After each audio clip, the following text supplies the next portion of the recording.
तर अनेक महिन्यांपासून वादात असलेले धनंजय मुंडे विपश्यना केंद्रामध्ये आहेत। धनंजय मुंडे मनशांतीसाठी इगतपुरीच्या विपश्यना केंद्रात आहेत।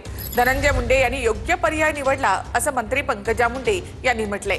तर ध्यान साधनेचा मार्ग स्वीकारला ही चांगली गोष्ट असल्याचा आरोप या ठिकाणी करुणा मुंडेंनी केलाय। महिन्यांपासून वादात धनंजय मुंडे शांतीच्या शोधात। मनशांतीसाठी धनंजय मुंडे इगतपुरीत विपश्यनेला। मागील 8 दिवसांपासून धनंजय मुंडे इगतपुरीतल्या विपश्यना केंद्रात गेले। इगतपुरीच्या विपश्यना केंद्रात अनेक लोक मनशांतीसाठी जातात। मुंडेही मनशांतीसाठी विपश्यना केंद्रात गेल्याची चर्चा आहे। धनंजय मुंडे गेले काही महिने वेगवेगळ्या वादांच्या भोवऱ्यात सापडले होते। संतोष देशमुख हत्या प्रकरणात आरोप, करुणा मुंडे कोर्ट प्रकरण, कृषी खात्यातला घोटाळा, पीक विमा घोटाळ्याचे आरोप यामुळे मुंडे काही महिने वादात अडकले आहेत। विविध वादांमुळे मुंडेंना मंत्रिपदही गमवावं लागलंय। धनंजय मुंडेंच्या जागी भुजबळांची मंत्रिमंडळात वर्णी लागली आहे। यानंतर मुंडेंनी अजित पवारांसोबत जाऊन मुख्यमंत्री फडणवीसांची भेट घेतली। दरम्यान या केंद्रात विपश्यना कशी केली जाते तेही पाहूया।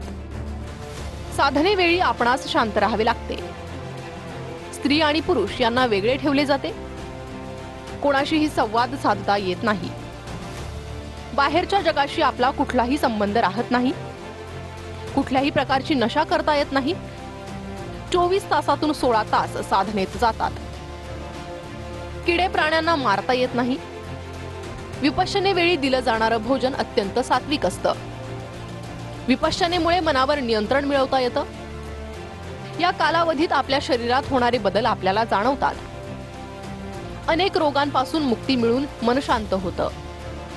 लाडके भाव म्हणजे धनंजय भाऊंकडे काय लक्ष म्हणजे चांगले त्यांनी योग्य पर्याय निवडलाय, त्यांना मनशांती मिळेल। चांगले त्यांनी योग्य पर्याय निवडलाय, त्यांना मनशांती मिळेल। ध्यान साधण्याचा मार्ग शोधलेला आहे, क्योंकि सगळ्यांना माहिती आहे आता त्यांच्या मंत्रीपद गेलेलं आहे, आमदारकी सुद्धा जाणार आहे। लवकरच लवकर अजितदादा पक्षातून पण त्यांची हकालपट्टी करणार आहे। मेडिटेशन साधना करत असताना तुमच्या डोक्यात तो प्रश्नच येत नाही साहेब।